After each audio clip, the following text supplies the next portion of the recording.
जय भीम, जय जोहार। मैं आपका प्रवीण विश्वास, इनके हिंदुस्तान में आप सबका नमस्कार।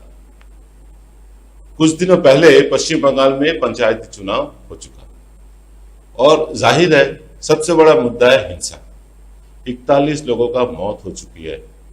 41 लोगों का। मैं मानता हूं कुछ जगह पे झड़प हुई है, कुछ जगह पे बमबारी हुई है, गोली भी चली है। 41 लोगों का मौत हुआ है, इसमें कोई दो राय नहीं है। पिछले 40-45 सालों से पश्चिम बंगाल के जितने भी पंचायत चुनाव हुए हैं, सब में ऐसा घटना देखने को मिला। हमें सब में वामपंथियों 34 साल राज किए पश्चिम बंगाल में, उनके समय ये सिलसिला शुरू हुआ था और वो सिलसिला, वो ट्रेडिशन आज भी चल रहा है। पंचायत चुनाव के मतलब ही पश्चिम बंगाल में कुछ ना कुछ लोगों का जाने चले जाना। क्यों ऐसा होता है? क्यों ऐसा? पश्चिम बंगाल का जो इतिहास है, इस इतिहास में खून का धब्बा क्यों लगता है? सवाल सबका है। इसका कारण एक ही है, पश्चिम बंगाल के लोग राजनीति लेके बहुत ज्यादा सोचते हैं, जरूरत से ज्यादा सोचते हैं और राजनीति का जो क्षमता है वो पाने के लिए कुछ भी हद तक वो जा सकते हैं। पर ये चुनाव में पिछले 2018 में जो चुनाव हुआ था 19 में, उसमें हम देखे थे कि करीब ज्यादा से ज्यादा लोग जो विरोधी दल के हैं उनके मारे गए थे। और इस बार देखे कि शासक दल यानी तृणमूल कांग्रेस के ज्यादा से ज्यादा लोग मारे, मतलब 21 लोग तृणमूल कांग्रेस से मारे गए। इसका मतलब क्या है? ताली एक हाथ से नहीं बजी। इस बार इस मर्तबा दोनों हाथ से ताली बजी है। 20 लोग अगर विरोधी दल के मारे गए तो 21 लोग तृणमूल कांग्रेस के भी मारे गए। और ये बड़ा चिंता करने वाली बात है, ये बड़े सोचने वाली बात है, क्योंकि विरोधी भी आप खून के होली खेलने में तुले हुए हैं। इतने दिन हम लोग देखे थे कि खाली तृणमूल कांग्रेस की तरफ से खून होता था, तृणमूल कांग्रेस की तरफ से बमबारी होता था, तृणमूल कांग्रेस की तरफ से झड़प होते थे। लेकिन इस मर्तबा हम देखें कि विरोधी दल भी कुछ कम नहीं है, कुछ कम नहीं है। ये भी समांतराल एक सरकार जैसे, एक शासक दल जैसे चला रहे हैं। और यही सबसे बड़ा डर की बात है। सबसे बड़ा डर की बात यही है। देखिए, पश्चिम बंगाल चुनाव में हम लोग देखे हैं रिगिंग हुआ है। लोग अपने जो मत है दे नहीं पाए, कुछ लोग उनके मत किसी और ने दे दिए, ऐसे हम देखे हैं। लेकिन इसके लिए सिर्फ तृणमूल कांग्रेस को दोषी ठहराना ये गलत हो जाएगा, क्योंकि दोनों तरफ से ऐसा हुआ है, दोनों तरफ से ऐसा हुआ है।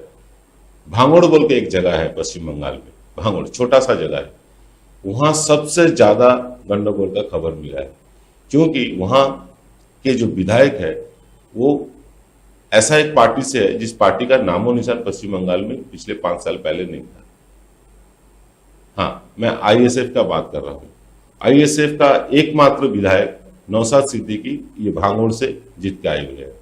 और उसके बाद मुसलमान कम्युनिटी के कुछ लोग हिंसक हो गए। पता नहीं क्यों ऐसा हिंसक हो गए, क्योंकि ममता बनर्जी को कहा जाता है कि वो मुसलमान के लिए तुष्टीकरण का राजनीति करते हैं, वो मुसलमानों के लिए ज्यादा चिंतित है, ऐसा कहा जाता है। फिर भी कुछ मुसलमान, खाली एक इलाका के, भांगड़ के खाली एक इलाके के मुसलमानों को मतलब ऐसे उनको बिगड़ाया गया है, ऐसे वो बिगड़ चुके हैं, वो काबू में नहीं आ पा रहे। इसका शुरुआत हुआ था बहुत दिन पहले। भांगड़ में एक पावर ग्रिड बैठने वाले थे, मतलब वहां जैसे पावर हाउस होता है, वो पावर हाउस से पावर डिस्ट्रीब्यूट बहुत जगह पे होने वाला था। कुछ लोग मतलब माओवादी हो चाहे वामपंथी लोग हो, ये लोग मिलके एक साजिश रचे थे कि भाई ये पावर का तार, इलेक्ट्रिसिटी का तार अगर इस गांव के ऊपर से जाती है तो यहाँ के लोग नपुंसक हो जाएंगे, ये कभी बाप नहीं बने। ऐसे हवा फैलाया गया था। ऐसे हवा फैलाने के बाद मतलब वहां के मुसलमान लोग जो अशिक्षित है, थोड़े नहीं बहुत ज्यादा अशिक्षित है, वो भड़क चुके थे। बस वहीं से शुरू हुआ था गंडगोल। वो आज भी चल रहा है। ये होना नहीं चाहिए।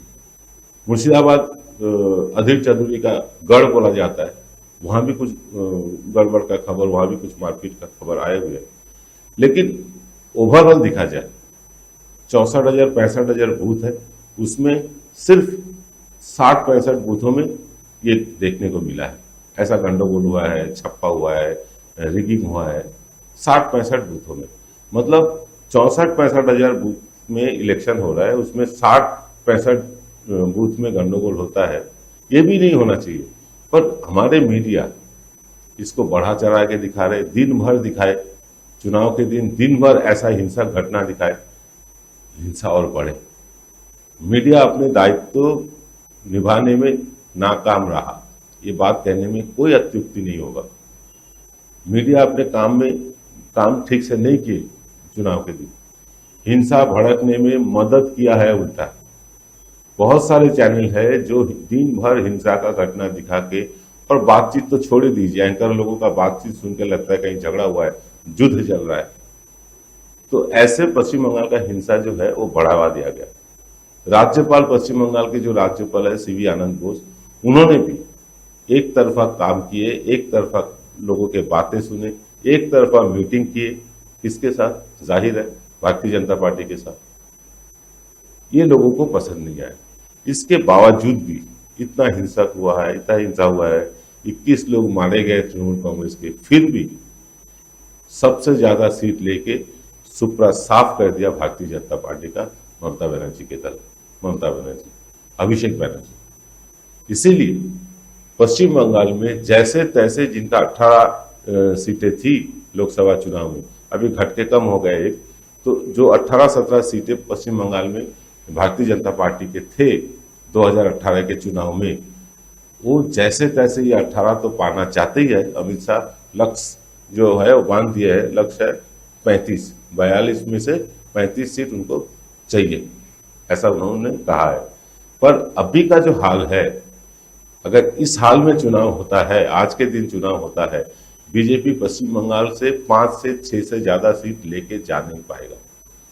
यानी लोकसभा चुनाव में भी पश्चिम बंगाल बीजेपी का सुफरा साफ दिख रहा है, नजर आ रहा है साफ एकदम।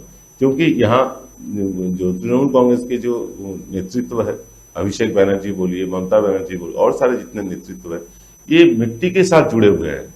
और शुभेंदु अधिकारी जो कि शारदा और नारदा में जिनको पैसा लेते हुए सुना गया, देखा गया, ऐसे एक विरोधी दल नेता जिनका काम है सिर्फ टीवी में भाषण देना और अदालत का दरवाजा खटखटाना, ये मिट्टी के साथ जुड़े हुए नहीं है, ये लोगों के साथ मिलते नहीं है, लोगों के पास जाते नहीं है। इस दिन भर 24 घंटा इनका एक ही बात है, किसी भाई को, यानी बुआ भतीजा। और किसके बारे में बोल रहा हूं आप समझ ही रहे हैं, ममता बनर्जी, अभिषेक बनर्जी। इनका एक ही बात है, दिन भर एक ही बात कहते रहते हैं कि बुआ और भतीजा, लोगों के बात नहीं कहते। पश्चिम बंगाल के लिए केंद्र सरकार का बहुत सारे प्रकल्प है, बहुत सारे प्रकल्प है। एक भी प्रकल्प के लिए पश्चिम बंगाल के लोगों के लिए शुभेंदु अधिकारी को आज तक हमने नहीं देखा कि वो केंद्रीय नेतृत्व के पास गए और बोले कि सर हमारे यहाँ ये प्रकल्प होना चाहिए, आप आइए कुछ कीजिए। उल्टा हम देखें, पश्चिम बंगाल के लोगों के जो हक का पैसा है, जो 100 दिन का काम जो है, मनरेगा का पैसा है, फिर आवास योजना है, ये सब पैसा रोकने के लिए शुभेंदु अधिकारी को केंद्र के जो नेतृत्व है उनके साथ बैठक करने को हम देखा है। और शुभेंदु अधिकारी साफ साफ बोल रहे हैं कि हम पैसा देने के लिए मना कर देंगे मंत्रियों को। इसका नुकसान किसका हो रहा है? तृणमूल को हो रहा है? नहीं, नुकसान हो रहा है पश्चिम बंगाल के जो मूल निवासी है उनको। और इसीलिए पंचायत चुनाव में ये करारा शिकस्त मिला है पश्चिम बंगाल में भारतीय जनता पार्टी को। कुछ दिन पहले, 2-4 दिन पहले शुभेंदु अधिकारी का एक बयान आया कि पश्चिम बंगाल में 355 धारा लागू करना चाहिए और लागू करने के लिए जो जो परिस्थिति होना चाहिए वो हम कराएंगे। और कैसे कराया जाता है 355 धारा लागू करना और कैसे कराया जाता है ये सब हमको मालूम है। ये कौन कह रहा है? विरोधी दल नेता। विरोधी दल नेता कौन है? वो भी एक चुना हुआ विधायक है। पश्चिम बंगाल के लोग, वो पश्चिम बंगाल के लोगों के विरोधी दल नेता है, उससे बीजेपी का नहीं है। पर वो अपने मुंह से बोल रहे हैं कि 355 लागू करने के लिए जो जो काम करना चाहिए वो हम करेंगे। आप सोच के देखिए किस हद तक जा चुके हैं ये आदमी को हम उन्माद कहे, पागल कहे, क्या कहे। इनका मानसिक संतुलन बिगड़ चुका है, इनको अभी ट्रीटमेंट का जरूरत है, डॉक्टर के पास जाना चाहिए, क्योंकि इनका हाव भाव पूरा एकदम बदल चुका है। आप क्या सोच रहे हैं इसके बारे में, जरा कमेंट करके बताइए। आज भर इतना ही। नमस्कार।